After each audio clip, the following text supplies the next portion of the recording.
Dirk Hordorff has launched a new attack on the International Tennis Federation and their management. The vice president for high performance at the German Tennis Federation, DTB, has announced that his federation will vote to change the newly implemented ITF Transition Tour. Dirk Hordorff has become the latest figure to voice his opposition against the controversial revamp. The International Tennis Federation has made changes to the lower-level tournaments in a bid to help more players achieve a better income on the tour. Under the new system, tournaments will be staged within a more localized circuit to make costs lower for both players and tournaments. On top of that, ITF ranking points have been brought in instead of ATP and WTA points for the lower-level events. In wake of the changes, many players have voiced anger, with some saying that they have been left worse off. Croatian player Ana Vrljic is one of the critics. In a lengthy Facebook, she wrote that it is now harder for players to break out onto the main tour. Players could see a clear path for them if they play good for a year. If they are consistent, eventually they would get there. With these new rules, players lost that vision. They lost seeing it clearly how to get to the top, cause it seems almost impossible, Vrljic wrote. It now seems that the dissatisfaction with the new circuit is prompting a backlash from some national federations. Hordorff, who is also a fierce critic of the Davis Cup revamp, has sent out a message to urge players to ask their own national tennis bodies to vote against the current transition tour. So many active and former players asked for help regarding this changes on the tour. It's a shame that all are suffering on these changes. I haven't found anybody supporting this, he wrote on Facebook. My advice to all players, go to your national federation and ask them to officially announce their support for the change of this reform. I will do my best to support this initiative from the German Tennis Federation as vice president for high-performance tennis. The DTB was not in favor of this reform and we will vote to change this. Under the new system, WTA points are awarded to women playing in events that have $25,000 in prize money or more. In men's tennis, $25,000 ITF Pro Circuit events will offer both ATP ranking points, later rounds, and ITF entry points, all rounds, while the qualifying rounds of ATP Challenger tournaments will also offer both ATP ranking points, all events, and ITF entry points, events up to $125,000 in prize money. Under the new system, players can use their ITF ranking to enter into professional tournaments. If in a really good week there was 4 CHs and 2 $25,000 events, 37 players could use their ITF ranking to secure spots. As it stands, not one of those eligible is a junior. That means in theory you can have guys in their 30s pushing out a 20-year-old with a better ATP ranking. Pic.twitter.com/4uj3izitst, Paul Timmons, @Paul_tennis, February 3, 2019. Concerning the men's tour, Hordorff has claimed that the ATP had previously pledged to hand out ranking points to all of the tournaments. However, it is alleged that the ITF didn't agree to a condition to not sell their data to betting companies. This conversation came up in the wake of a report into tennis corruption by the IRP. The report recommended that all tournaments shouldn't have a sponsorship agreement with a betting company. There has been no comment from the ITF regarding the possibility of changing the transition tour or the claim that they declined the ATP's offer regarding ranking points. The world number 4 speaks out about a variety of topics, including his upcoming return to the sport. Juan Martín del Potro, photo by Chrysaline Cayo, copyright at Sport Vision. After having a successful 2018 season ended by injury, Juan Martín del Potro is hoping to once again stage a strong comeback to men's tennis later this month. The world number 4 hasn't played a competitive match since the Shanghai Masters back in October. It was at the tournament, where he fractured his right patella bone, commonly known as the kneecap. The injury forced him to withdraw from last year's ATP Finals after qualifying for the event for the first time since 2013, as well as the Australian Open. Del Potro is targeting a return to the tour at the Delray Beach Open, which he last won back in 2011. Leading up to his latest comeback, the Argentine conducted an open practice session in his home city of Tandil on Saturday. The day drew big crowds to the session, with members of the public bringing food to donate to a local food bank. "I feel good. I think it was the most intense week I had since my injury in the rehabilitation," Del Potro told local media after his practice session. "I finished it well, which is important for the intensity that comes up a little bit. I still have to climb a couple of steps. If I continue like that, I will get there," he added. The public event had been arranged to be done 2 weeks prior, but was cancelled by the 30-year-old, who says that he wasn't in good enough shape at the time. Despite his delay to the new season, Del Potro hoping that he can pick up from where he left. In 2018, the Argentine rose to a ranking high of 3rd in the world. On the tour, he won 2 ATP titles, including his first at Masters level in Indian Wells. Then at the US Open he reached the second Grand Slam final of his career and first since 2009. He lost in straight sets to Novak Djokovic. Overall, Del Potro featured in 6 finals during that year. "It is difficult to repeat a year like the previous one, but obviously I would like to. Even if I didn't play in Australia, started a bit behind those I have above me in the rankings. In recent years my career has surprised me," he said. "I'm very excited to be able to start the 2019 season. At last, I've already missed an important tournament," the Argentine added. Besides his goal of returning back to the top of the men's game once again, Del Potro is also aware of the wider impact he has.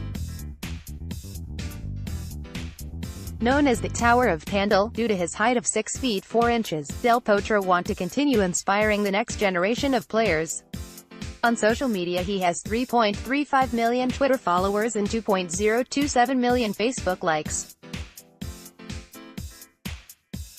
"I try to be an example on and off the court. The youngest ones, children, imitate you when you're playing, but also in your physical form, how you dress, what you eat or who you surround yourself with," he explained. Del Potro has also given his view about the current state of the tour. At present, men's tennis is dominated by 3 of the 4 members of the Big Four. The only exception is Andy Murray, who may be forced to retire from the sport soon during the persistent hip problems. At the Australian Open, Novak Djokovic clinched the title after thrashing nemesis Rafael Nadal in the final. Looking ahead to the rest of the season, Del Potro believes it will continue to be dominated by the usual suspects, even though the next generation contingent are making progress, highlighted by Alexander Zverev's triumph at the ATP Tour Finals in November. "I think it will continue to be them, Nadal and Djokovic, who are fighting for the top places," said Del Potro. "There are a lot of good players. It's a matter of time for those to move places, but still Rafa, Djokovic, the same with Federer. When it comes to playing the big tournaments, they are a little higher. The new group, Next Gen, is going to push and move us. They have to be consistent throughout the season and in the big tournaments." The Delray Beach Open will get underway from February 18th. Del Potro is set to be the highest-ranked player in the draw. "Disfrute mucho compartir el entrenamiento con todos ustedes y la vie y poder ayudar. Gracias tandil sparkling heart-raising hands." Del Potro, at Del Potro on February 2, 2019. The Spanish veteran speaks out about what it has been like for him playing alongside Roger Federer and co. As David Ferrer approaches the end of his tennis career, the Spaniard believes part of his success in this sport has been helped by rivals such as Roger Federer and Rafael Nadal. The 36-year-old is set to officially retire in May at the Madrid Open, ending a career that has spanned almost 20 years.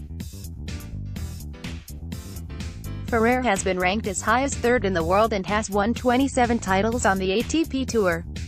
He is one of only 4 active players to have won over 700 matches on the tour. On the clay, he has recorded 331 victories. the second highest amount on the tour after 11-time French Open champion Nadal. It could be argued that Ferrer's achievement has been overshadowed during the era of the Big Four, a group of players that have dominated men's tennis in recent years. The group features Federer, Nadal, Novak Djokovic and Andy Murray. The closest he came to a Grand Slam title was runner-up at the French Open. If it had not been the Big Four, I would not have been number 3 in the world, because I would not have improved, Ferrer said during an interview with La Nación. Saw Roger and Rafa, then Novak and Murray came, and I always tried that the things that they did well, I could fit them, in my style, of course. And that helped me, especially with Rafa and Tony Nadal, talking a lot with them. 2013 was the year where the Spaniard peaked at his ranking high. During that season he claimed 2 trophies and finished in the year-end top 3 for the first and only time in his career. Although 2013 wasn't completely perfect for Ferrer, I went to the Masters ATP Finals in London and I did not win any matches because I ended up tired. I came from playing the final of Paris-Bercy, I got home in Valencia, I saw the ranking, I saw myself as no. 3, but that day I was very sad because I could not play well in London. He explained. That's why I say that if I could change something in my career it would be to enjoy every moment. Being a nonconformist at a certain stage of my career has left me wounded. Ferrer has a win-loss record of 17-72 against the Big Four. The only member he has never beaten is Federer, who has won all 17 of their meetings on the tour. The Swiss player is currently the second oldest player in the top 100 after Ivo Kolovic. He has something different from the others, Ferrer said of Federer. Anticipates the play, has a better eye than the opponent. And he physically moves perfectly, has worked hard, but has a natural talent and was born to play tennis. Ferrer vs Big Four. Federer 0 wins, 17 loses. Djokovic 5 wins, 16 losses. Murray 6 wins, 14 losses. Nadal 6 wins, 25 loses. The era of the Big Four is approaching its climax. Murray has also admitted that he may soon be forced to retire from the sport due to an hip injury. Meanwhile, the other 3 are in their 30s.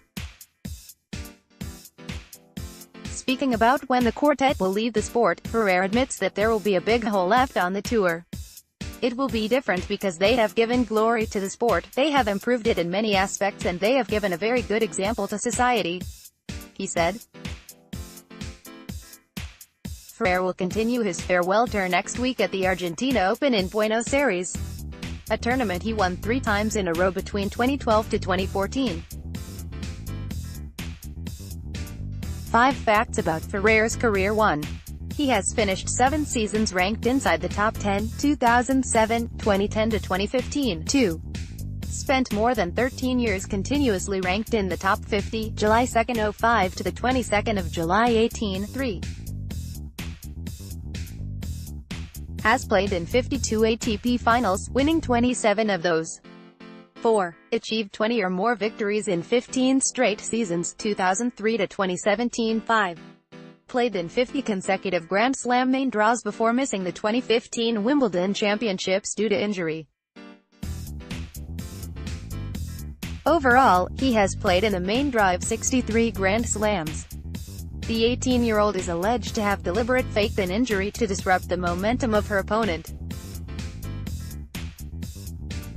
Newly crowned Thailand Open champion Diana Yastrevska has been accused poor sportsmanship during her recent match against Australia's Anya Tomljanovic. The 18-year-old has been accused by players such as Nick Kyrgios and John Millman of using a tactical timeout to disrupt the momentum of her opponent. In the final of the Thailand Open on Sunday, the Ukrainian was trailing the final set by 2-5 before calling for a medical timeout. Upon resumption, Yastrevska won 4 straight games in a row and was moving freely around the court with little difficulty. During the break to the match, Tomljanovic questioned umpire Jenny Zhang about the reason why her opponent has decided to call a trainer. "No, she didn't tell me," Zhang replied. "Every umpire is supposed to ask a player. I always get asked," Tomljanovic replied. "I cannot deny her," Zhang said. Tactical timeouts are prohibited in tennis, but it is hard for umpires to prove that a player is faking their injury. Nevertheless, Kyrgios, who is the boyfriend of Tomljanovic, described the timeout as trash. Meanwhile, former player and coach of Karolina Pliskova Renee Stubbs replied to Kyrgios' comment, "Bush League. Karma is AB. Bush League!" Exclamation mark. Karma is AB. Renee Stubbs, at Renee Stubbs. February 3, 2019. World number 36 John Millman has voiced his support for getting rid of medical breaks altogether in order to prevent incidents like this occurring. Taking to social media, the 29-year-old said the current rule is often abused by players on the tour. "I was watching the WTA event in Thailand. I've used medical timeouts a couple of times before as a necessity, but would be totally for getting rid of them completely. Too many times it's abused," Millman wrote on Twitter. Murray's solution last year, former world number 1 Andy Murray put forward 2 ideas to tackle the use of tactical timeouts. He spoke about the topic following his U.S. Open match against Fernando Verdasco, who he accused of speaking to his coach during a 10-minute break due to the heat. Under the rules, players are prohibited to do so. Murray's first proposal is for the coach of a player to be allowed on the court when the other takes a break. At present, on-court coaching is only allowed on the WTA Tour. If a player wants to go to the toilet or have a medical timeout, then his/her opponent is allowed to bring a coach onto the court for the duration of the break, limiting the advantage gained of disrupting rhythm, momentum. "The TV would love this as it would give them something to talk about during the delay," Murray wrote. The other idea is for the player who calls for a timeout to forfeit their opponent's next service game. The idea being to make the situation more fair to both sides of the court during matches. If a player wants to call a medical timeout, they forfeit opponent's next service game, so when they restart it's always on their serve. "I think players would only get the physio doctor out if it was a genuine issue in this scenario," he explained. Regardless of the controversy surrounding Jastrzębska, she has risen to 34th in the WTA rankings this week in what is her highest position yet. The teenager now has 2 WTA titles to her name after also triumphing at the Hong Kong Open last October.